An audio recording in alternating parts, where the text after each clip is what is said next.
Bismillahirrahmanirrahim. Assalamualaikum warahmatullahi wabarakatuh. Apa kabar anak-anak mister semuanya? Semoga selalu dalam lindungan Allah Subhanahu wa taala. Hamda wa syukra lillah, salata wa salaman ala Rasulillah. Amma ba'du. Anak-anak mister, kembali lagi bersama mister di pelajaran pendidikan agama Islam.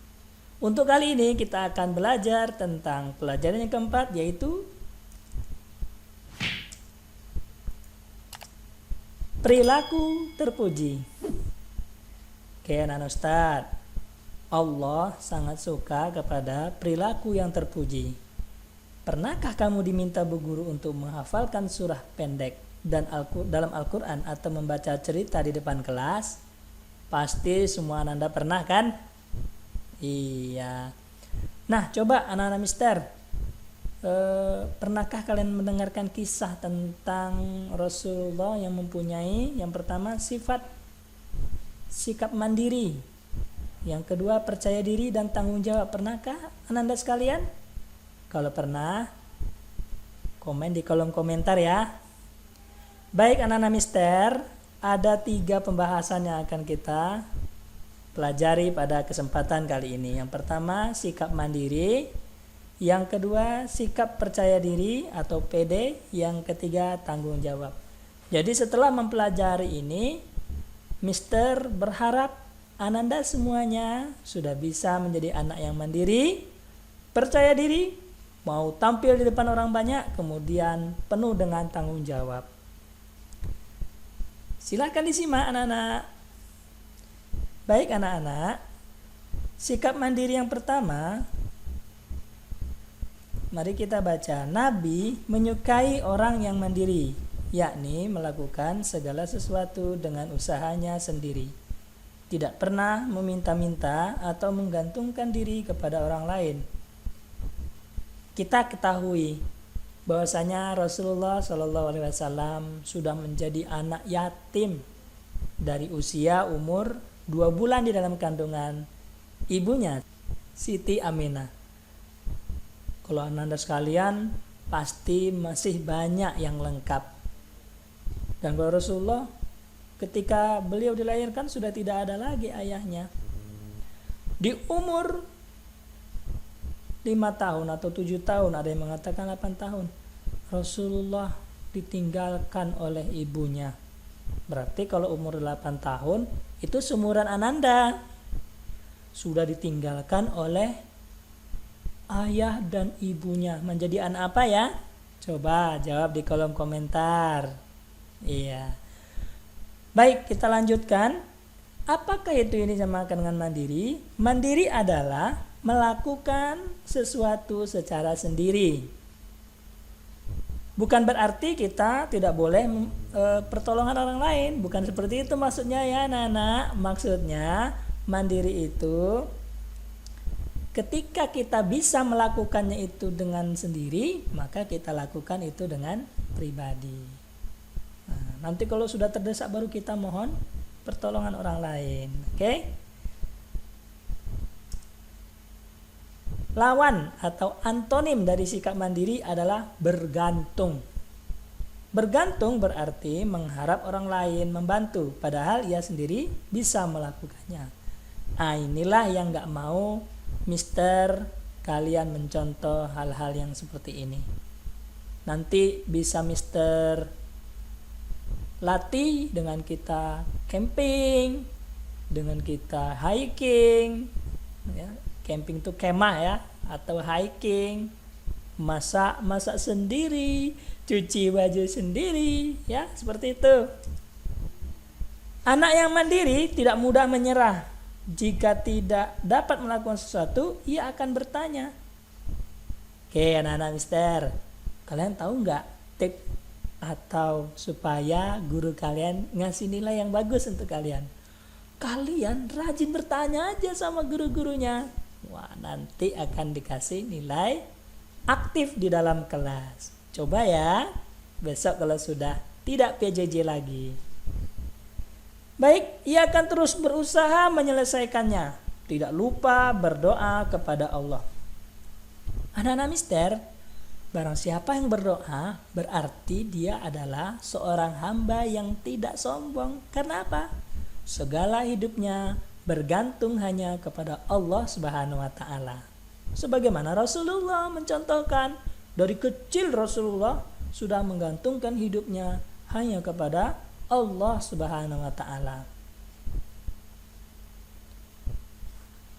Sikap mandiri memudahkan kita untuk berhasil. Kita ketahui anak-anak mister, orang-orang yang sukses ya, baik di dunia maupun di akhirat, dari zaman Nabi Adam sampai sekarang ini, mereka itu adalah orang-orang yang mandiri. Ketika hal itu bisa dilakukannya, dia lakukan dengan mandiri. Ayo anak-anak mister, kalian pasti bisa hidup mandiri. Baik, yang pertama, menumbuhkan sikap mandiri itu bagaimana? Oke, yang pertama, jadwal kegiatan kalian dibuat, dicatat ya. Kalau perlu dicatat di buku khusus. Bahkan sekolah kita pun ngasih buku panduan. Kok buku panduan? Buku penghubung. Sekolah kita kasih buku penghubung. Dibuat jadwalnya dari bangun tidur sampai menjelang tidur lagi. Kalau di buku penghubung lengkap di situ ya. Ada sholat subuhnya, sholat duha, dan seterusnya. Selanjutnya setelah membuat jadwal, baru dibuat persiapan keperluan mandiri. Contohnya mandi, pakai baju, sepatu. Ayo, masih ada nggak anak-anak mister yang belum bisa memasang tali sepatu? Wah, kalau belum bisa besok datang ke sekolah ya, mister ajarkan. Berikutnya mengambil sarapan. Dan sesudah makan jangan lupa sebelum dan sesudah makan jangan lupa berdoa. Karena apa? Nikmat itu yang Allah yang memberikan. Berikutnya setelah selesai makan, cuci piring. Ya, alhamdulillah kalau ananda sekalian sudah mulai bisa mencuci piring. Baik, lanjut. Bagaimana cara menumbuhkan sikap mandiri? Letakkanlah sesuatu pada tempatnya. Mister mau cerita nih. Mister dulu ya, ini Mister lagi curhat nih ya. Dulu Mister waktu kecilnya berantakan. Wah, setelah Mister dewasa, beranjak besar, barulah Mister terbiasa menyusun sesuatu benda dengan rapi. Bahkan dompet Mister ya, uangnya itu harus sama. Mana yang bangunan atau ikon-ikon gitu ya. Apa namanya? Yang logo pahlawan, itu disamakan sama yang nominalnya. Seperti itu. Dari yang terbesar sampai yang terkecil, sampai seperti itu anak-anak. Kalau udah sampai rumah disusun sendalnya rapi, jadi enak dilihat. Allah itu jamil, Allah itu maha indah, yuhibbul jamal, mencintai keindahan. Ayo anak-anak yang belum biasa rapi, mulai dibiasakan rapi, menyusun sepatu, sandal. Kemudian kalau sudah punya uang, susun uangnya dengan rapi. Oke, siap ya? Nah, ini ada barcode-nya, boleh Ananda scan nanti untuk lebih jelasnya. Baik, yang kedua, tanda-tanda orang mandiri. Tanda-tanda orang mandiri itu, yang pertama, rajin melaksanakan tugas dan kewajibannya. Berarti buku penghubungnya full. Bukan masih bagus. Kalau masih bagus bagaimana waktu belinya, berarti buku penghubungnya tidak pernah diisi.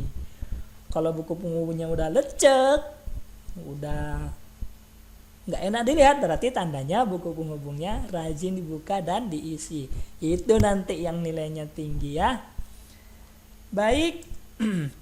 Oh ya, itu bukan hanya tugas di sekolah aja. Kalau buku penghubung kan rata-rata tugas sekolah, tugas rumah pun kalau bisa dibuat jadwalnya, dibuat daftar-daftarnya, apa saja yang mau dikerjakan dengan mandiri. Seperti contoh membersihkan rumput kalau yang ada halamannya ya, mencuci baju, mencuci kaos kaki, apalagi ya. Nah, coba Di komentar apa saja yang sudah kalian lakukan di rumah dengan cara mandiri.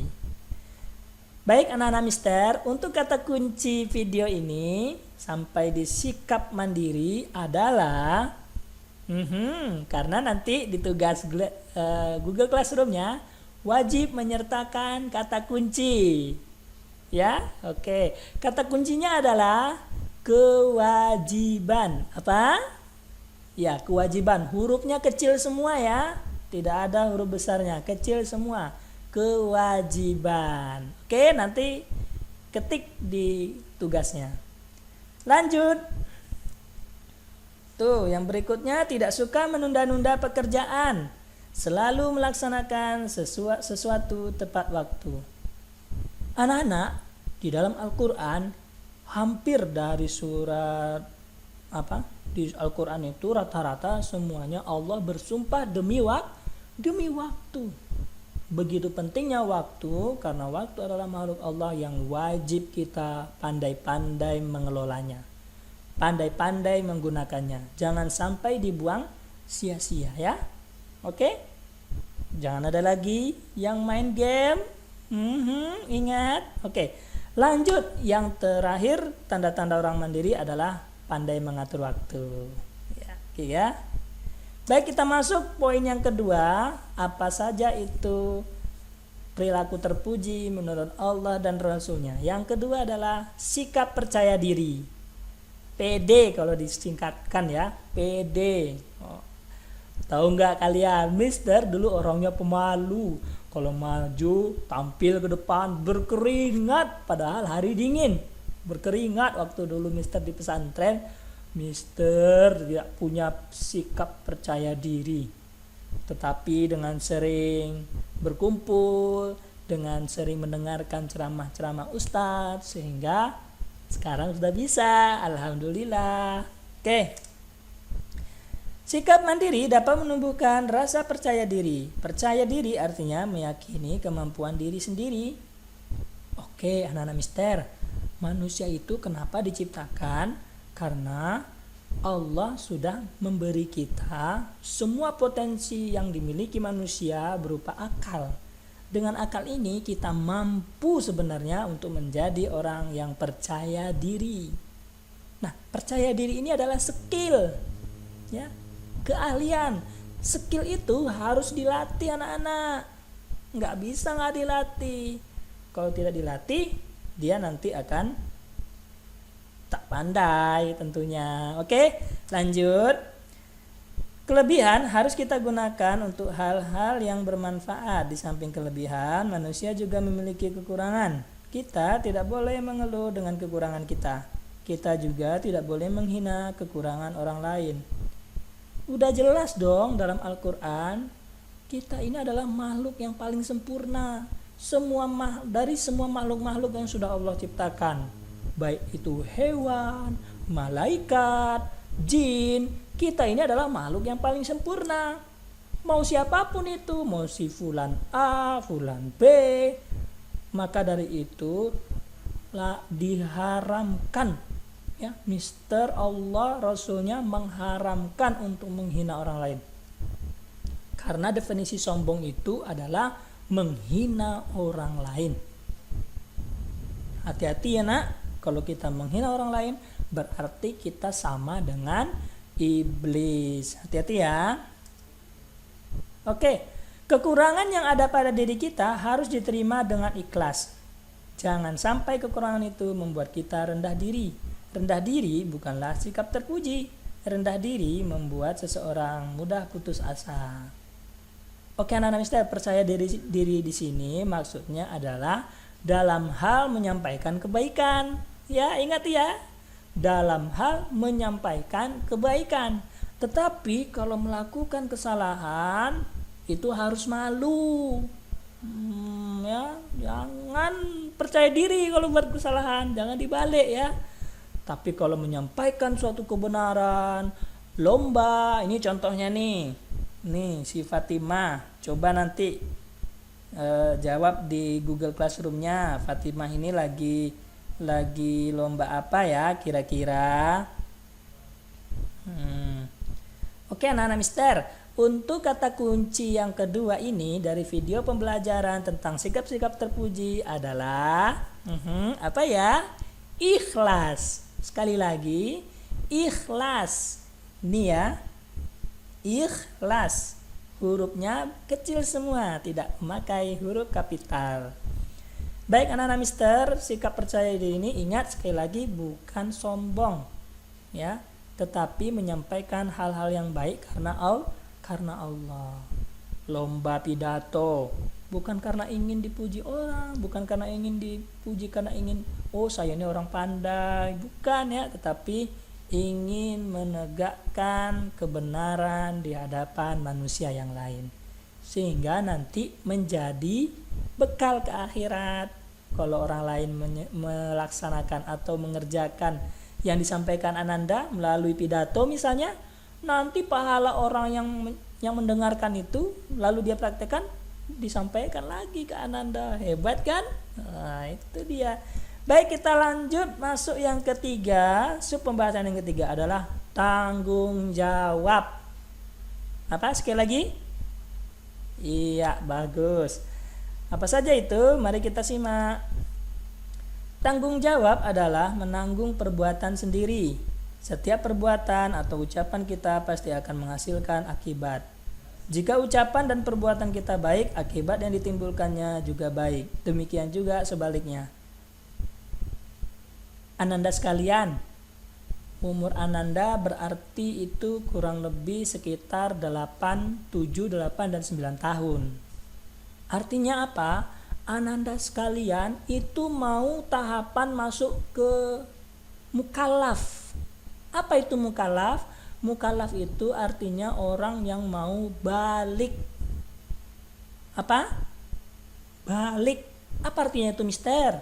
Artinya buku amalan Ananda sekalian itu mau dicatat oleh malaikat. Si Dafa rajin sholatnya. Fitra rajin membantu ibunya. Nah, itu dicatat. Tandanya itu balik. Nah, nanti tanyakan saja ke mister di sekolah, apa itu tanda-tandanya kalau sudah balik. Datang aja ke sekolah ya. Nah, jadi Ananda sekalian, dengan adanya materi ini Ananda sudah siap agar menjadi anak yang bertanggung jawab. Karena apa? Amalan Ananda sudah mulai ditulis. Maka pesan mister, fastabikul khairat, berlomba-lombalah kamu dalam kebaikan.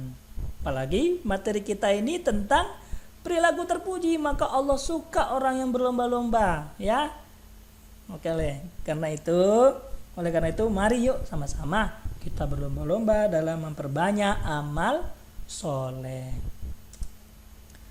Apa saja tanggung jawabmu? Yang pertama, tanggung jawab manusia adalah menyembah Allah.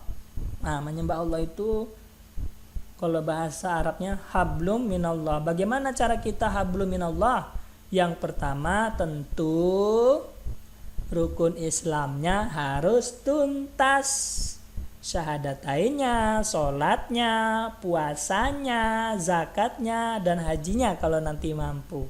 Itu semua harus tuntas dan itu semua akan dimintai pertanggungjawaban. Nah, yang paling penting bisa pesankan ini sholatnya, ya. Sholatnya miftahul jannatis sholat. Baik, yang kedua, tanggung jawab seorang siswa adalah belajar. Apalagi sekarang ini PJJ ya. Maka Ananda sekalian, dengan adanya kendala ini, memang dia yang harus dikedepankan adalah keselamatan dan kesehatan. Tetapi ilmu juga sangat penting Ananda sekalian. Kenapa? Iman tanpa ilmu nanti akan mudah digoda oleh syaitan. Ya, oleh karena itu rajin belajar, nak. Oke. Cara kalau sekarang rajin belajarnya adalah rajin-rajin buka Google Classroom-nya, rajin-rajin buka video pembelajaran ustadz-ustazahnya, sehingga nanti mengerti apa yang disampaikan di dalam buku pelajarannya. Baik. Lanjut, tanggung jawab seorang anak adalah berbakti kepada orang tua. Udah jelas dong. Ridallahu fi ridal walidain. Ridha Allah terletak pada ridho orang tua. Bayangkan di zaman Rasulullah ada sahabat Rasulullah nggak bisa meninggal karena orang tuanya disakiti. Dia tidak mau memaafkan kesalahan orang tuanya, anaknya. Sehingga anaknya mau dibakar oleh Rasulullah. Daripada tersiksa, bagus dibakar hidup-hidup. Sehingga merasa kasihan ibunya, lalu dimaafkan. Setelah dimaafkan, barulah dia bisa meninggal. Na'udzubillah summa na'udzubillah min dzalik. Anak-anak, kita wajib berbakti kepada kedua orang tua kita. Bahkan di dalam Al-Quran ya, tidak boleh dalam surat Al-Isra ya, sekitar dekat-dekat pertama itu, tidak boleh kita mengatakan kepada orang tua. Bayangkan, saja nggak boleh kita ngomong. Maka dari itu, ini tanggung jawab sebagai seorang anak, berbakti kepada kedua orang tua. Yang berikutnya, tanggung jawab saudara adalah mengasihi saudaranya. Sudah jelas, kita ini orang Islam. Orang Islam itu seperti orang Islam satu dengan orang Islam lainnya, itu seperti sebuah bangunan. Saling menguatkan.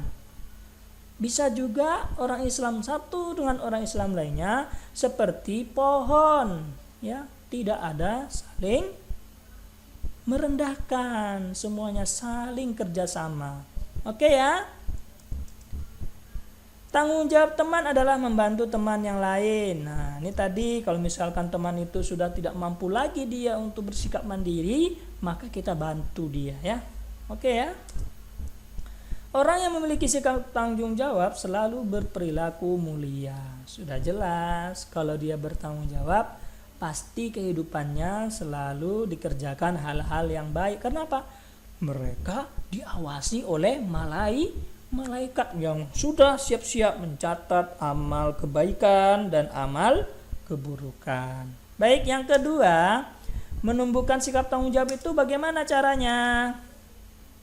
Oke, ini caranya ya. Yang pertama, jaga ucapan dan perbuatan.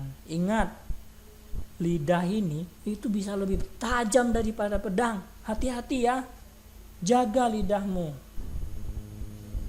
Ya, bahaya, ini bisa membunuh. Dengan kata-kata ini bisa membunuh. Bahkan dalam Al-Quran, wailul likulli humazatil lumazah. Neraka wail itu bagi orang yang suka bercarut dan menghina. Boleh ya. Oke. Anak-anak mister, yang kedua adalah melakukan sesuatu dengan baik. Ya, tentu udah dijelaskan tadi sebelumnya, Allah itu suka dengan orang-orang yang berbuat kebaikan. Yang ketiga, menjauhi sifat malas. Pada hakikatnya manusia ini tidak ada yang bodoh. Yang ada itu malas. Jadi sifat malas itu semua orang punya. Nah, maka pesan mister, yuk sama-sama kita hilangkan sifat pemalas kita dengan cara, kalau mister nih, tips mister nih, bangunnya cepat. Ya, bangun tidur itu kita langsung baca doa bangun tidur. Ya, nah, kalau kita mimpi buruk, disunahkan meludah ke kiri. Kenapa? Mimpi buruk itu dari setan. Kita ke doa, masih hafal kan doanya? Doa bangun tidur, lalu segera berwudu. Kenapa? Ketika kita bangun tidur, kita berdoa, hilang ikatan setan. Kita ini diikat loh, 3 ikatan. Nah, ikatan kalau kita sudah baca doa bangun tidur, hilang ingatan yang pertama. Kita bawa berwudu, hilang ikatan yang kedua. Kita bawa dia sholat tahajud, maka hilang ikatan yang ketiga. Sehingga ketika dia bangun tidur, ketika dia mau belajar, mau membantu ibunya, membantu ayahnya, maka dia akan bekerja dengan semangat. Ya, semangat. Itu tips dari mister ya, dan itu sudah dicontohkan oleh orang-orang terdahulu. Baik, yang keempat, melakukan sesuatu dengan ikhlas. Oke? Melakukan sesuatu dengan ikhlas. Oh, habis. Oke, kata kunci yang ketiga adalah tanggung jawab. Ya, hurufnya kecil semua, tanggung spasi jawab. Oke. Terima kasih, barakallah. Semoga Ananda selalu dijaga kesehatannya oleh Allah dan bisa beraktivitas sebagaimana di hari-hari yang biasa. Subhanakallahumma wa bihamdika asyhadu an la ilaha illa anta astaghfiruka wa atubu ilaik. Nun wal qalami wa ma yasturun. Wabillahi taufiq wal hidayah. Assalamualaikum warahmatullahi wabarakatuh. Bye bye. Sampai jumpa lagi.